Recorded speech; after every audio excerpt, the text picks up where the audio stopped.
Pada zaman dahulu, di negeri timur, hiduplah tukang kayu bernama Ali Baba. Dia hidup miskin bersama istrinya. Ali Baba selalu pergi ke hutan dengan keledainya untuk mengambil kayu, lalu menjualnya ke kota. Satu hari, dia pergi ke hutan untuk mengambil kayu. Tiba-tiba, dia menyadari ada sekelompok pria berkuda menuju ke arahnya, dan mereka tidak terlihat ramah. Mereka pasti para pencuri. Aku harus segera bersembunyi. Ali Baba menyembunyikan keledainya di balik semak dan memanjat sebatang pohon. Orang-orang itu datang dan berhenti tepat di bawah pohon itu. Ali Baba menghitung. Mereka semuanya berjumlah 40 orang.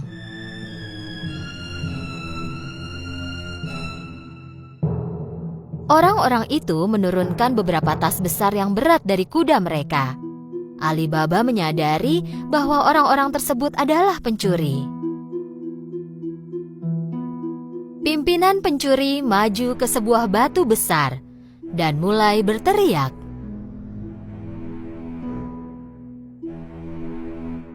Sesame terbukalah. Tiba-tiba, sesuatu yang tak terduga terjadi.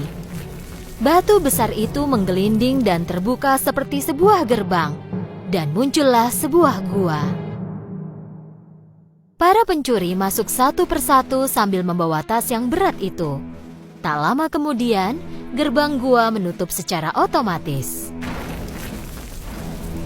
Ali Baba tak percaya pada apa yang dia lihat.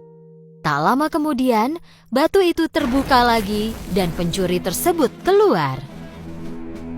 Terakhir, pemimpin pencuri keluar, lalu berbalik ke arah gerbang itu dan berkata, Sesame tertutuplah. Batu besar itu segera tertutup, dan para pencuri melompat ke atas kudanya lalu pergi. Ali Baba turun dari pohon dan langsung menuju batu besar itu. Dia meneriakkan kata yang diingatnya tadi. Sesame terbukalah. Gerbang tersebut terbuka dengan suara berisik. Ali Baba masuk dengan ragu. Dia terkejut pada apa yang dilihatnya. Di dalam gua itu penuh dengan emas, perak, kain mahal, berlian, dan kotak harta karun. Ali Baba melihat berkeliling, mengambil 3 buah kantong dan pergi. Dia mengembalikan batu tersebut dan mengulangi ucapan yang dia dengar dari pemimpin pencuri. Sesame tertutuplah. Ali Baba menaruh tasnya ke atas keledai dan pulang. Ketika tiba di rumah, Ali Baba menunjukkan tas itu kepada istrinya. Sang istri tak percaya dan berpikir Ali Baba mencurinya. Dari mana kau menemukan emas banyak ini? Ali Baba menjelaskan semuanya kepada istrinya. Hal itu membuat istri Ali Baba sangat senang dan mereka mulai mengemasi barang mereka. Ayo lihat berapa banyak uang yang kita punya. Jangan, ayo kita gali lubang dan sembunyikan emasnya. Keluarlah dan gali lubang. Aku akan pinjam gelas pengukur dari kakakmu Kasim. Kakak Ali Baba, Kasim, adalah seorang pedagang kaya, tetapi sangat serakah. Dia tak pernah membantu Ali Baba, jadi Ali Baba memperingatkan istrinya. Jangan bicara apapun tentang emas itu, tak seorang pun yang boleh tahu. Istri Ali Baba pergi ke rumah Kasim dan meminjam gelas pengukur. Karena tahu bahwa mereka sangat miskin, Kasim segera bertanya. Kenapa kau memerlukan gelas pengukur? Kau tak punya uang? Istri Ali Baba segera mengarang cerita bohong. Tentu saja Kasim tidak mempercayainya. Dia diam-diam menaruh madu di bawah gelas dan memberikan gelas itu kepada istri Ali Baba. Ketika istrinya pulang, Ali Baba dan istrinya mulai mengukur emas tersebut. Dan Ali Baba mengubur emas yang telah dia hitung ke dalam sebuah lubang.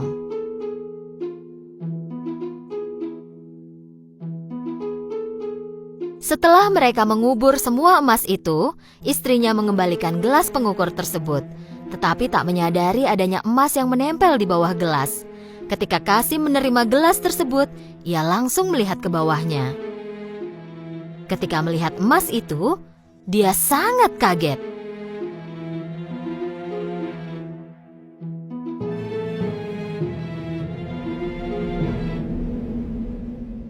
Aku penasaran dari mana Alibaba menemukan emas ini. Kasim tak bisa tidur semalaman.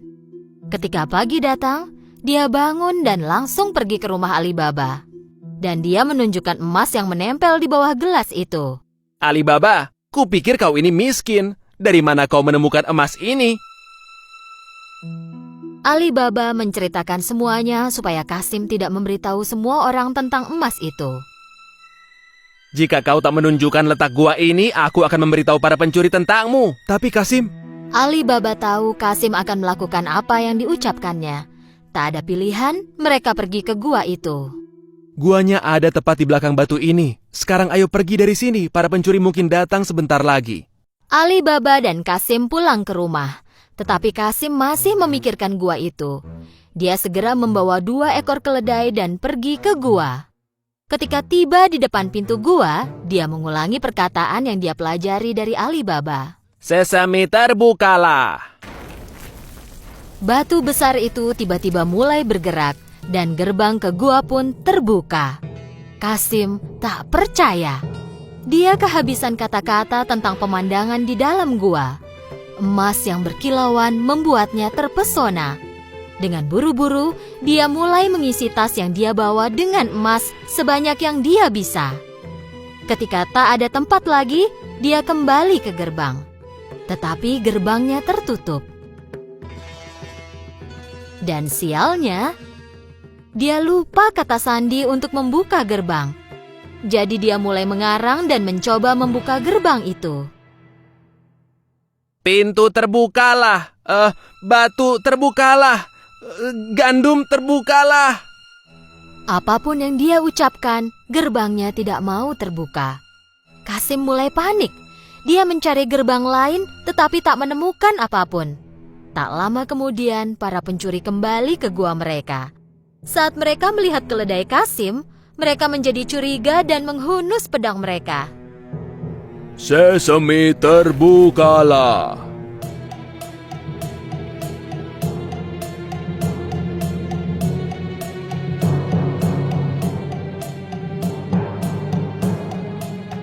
Ketika gerbang terbuka, para pencuri menangkap Kasim dan menghajarnya.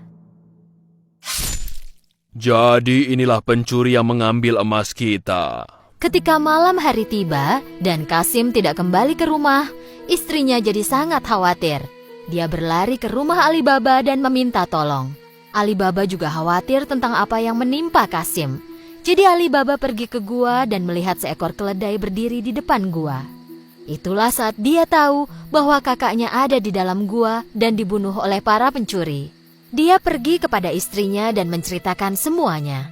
Mereka memutuskan untuk tidak memberitahu siapapun tentang hal ini. Tak lama kemudian, Alibaba dan istrinya mulai tinggal di rumah Kasim.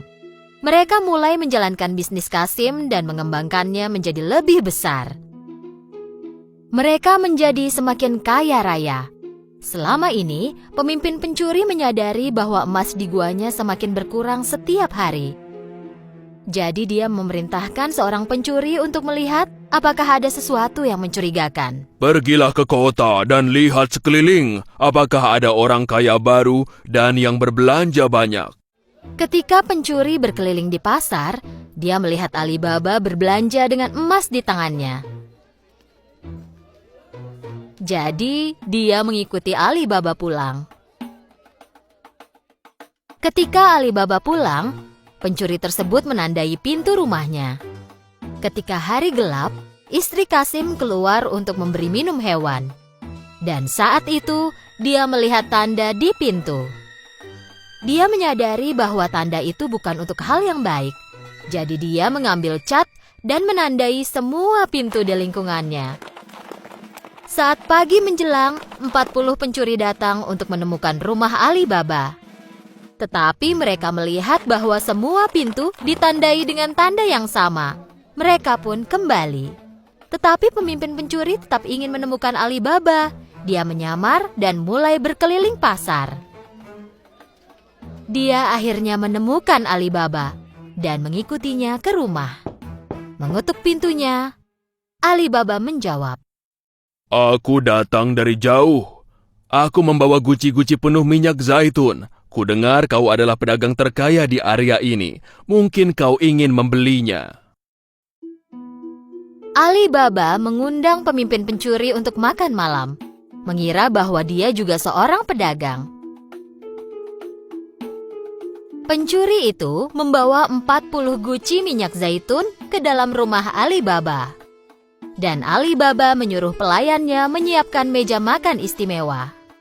Ali Baba ingin menjamu tamunya malam itu. Tentu saja tamunya menerima tawaran itu. Ketika Ali Baba dan pencuri itu makan malam, istri Kasim yang bijak pergi melihat guci minyak zaitun itu. Tiba-tiba dia mendengar suara berisik. Apakah kita keluar sekarang? Jangan, belum waktunya. Ketika istri Kasim tahu bahwa ada pencuri di dalam guci itu dan bukannya minyak zaitun, dia tahu bahwa itu adalah jebakan. Dia segera pergi ke dapur dan mendidihkan minyak.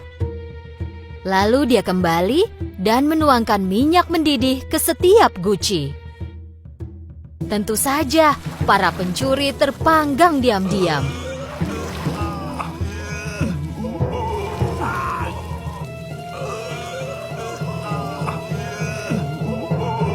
Pada malam hari, saat semua orang tertidur, pemimpin pencuri datang ke samping setiap guci. Kalian bisa keluar sekarang. Ketika tak ada jawaban, dia bertanya lagi. Apa kalian tidur? Ketika dia bertanya lagi dan tak mendapatkan jawaban, dia membuka salah satu guci. Dia kaget dan tahu bahwa dia juga akan tertangkap. Dia segera melarikan diri dan tak pernah kembali. Keesokan paginya, istri Kasim memberitahu Ali Baba tentang apa yang terjadi. Kini mereka tahu bahwa mereka tak perlu khawatir tentang pencuri itu lagi. Dan akhirnya, Ali Baba dan keluarganya hidup bahagia dan kaya raya.